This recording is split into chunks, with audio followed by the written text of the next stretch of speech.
Hello and welcome to Basic Computer Help. In this episode, I want to answer a common question that I get, which is how do I learn electronics? How do I learn computers? How do I learn computer programming? How do I learn, well, practically everything. Most of these come from my younger viewers, but I do get one or two from people in their 20s, 30s, 40s, 50s. I got one from somebody in his 80s, how to learn electronics. So, or at least he claims he was. I would give him the benefit of the doubt. Pretty much the only way I know of to learn anything, and this is the way I learn best, is to fail. Keep doing it till you fail and then learn from your failures. Believe it or not, with computers, I read every book known to man. But I'm the kind of person I want to know why that book says to do it that way. So I will do it the way the book tells you not to do it, just to see what it will do. Even if the book tells you what it will do, I will do it to see what it will do. When I was 20, I went to Radio Shack, picked up a voltage regulator, and I noticed it said it's for voltages between 7 and 32 volts. So I was like, oh, okay. What happens if I shove 40 volts through there? So I got a whole bunch of 9-volt batteries, made it 40 volts, shoved it through there. Oh, it caught fire. That's why you don't do it. Believe it or not, that's how I learned. And if you do it really carefully, that's fine. Let's take what this video was originally going to be. This video was originally going to be getting into electronics. And as you see, I'm holding a voltage regulator. This is an LM7805 voltage regulator. It's a 5-volt voltage regulator. And it was going to go into this circuit. This circuit, if it would have worked right, would charge your cell phone with a 9-volt battery. But I went to Radio Shack, picked up the parts that I didn't have here. Forgot to get wire, but I've worked something out for that. Came home, wired it up, found a 9-volt battery, plugged it in, and it worked perfectly. Then the battery died. It was a little old.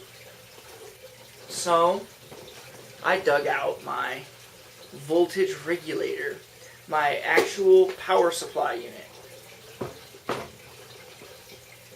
It's a linear voltage regulator. You plug it into a wall, it gives you battery power. Well, something like battery power.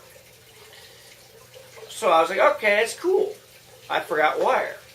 So looking around to see what I had, I noticed I had 2 9-volt battery clips. So me thinking I could be the genius that I am, I linked the battery clips together like so. Works perfectly. Hooked this up to the breadboard.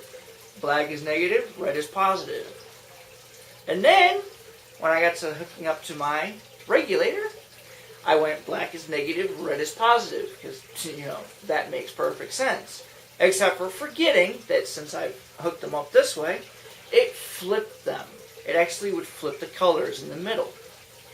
So, this is literally the first time I've ever hooked up a voltage regulator to negative voltage.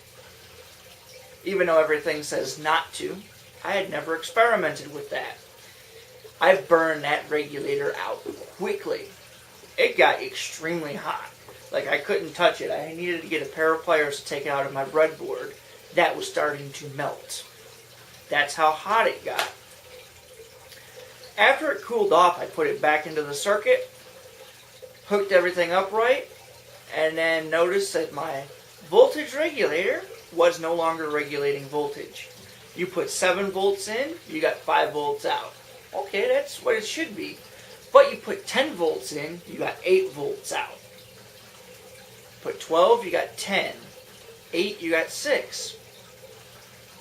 I actually literally burned this out. I looked it up in the data sheet. It doesn't specify much on it, but I looked through the circuit. I must have jammed a few transistors that are in here, or even broke a few of the Zener diodes, or just regular diodes. That tutorial was going to be in like 3 video parts. One where I breadboard it, the other one where I put it on a proto board, and the other, which I got a printed circuit board. I wasn't sure if I was going to have it made or make it myself, and then solder it all on a printed circuit board.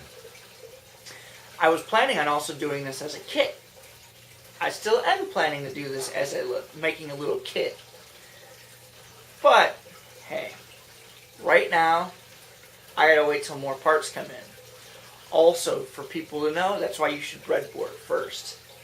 If you fail at something like that, your breadboard is cheaper than actually soldering everything in.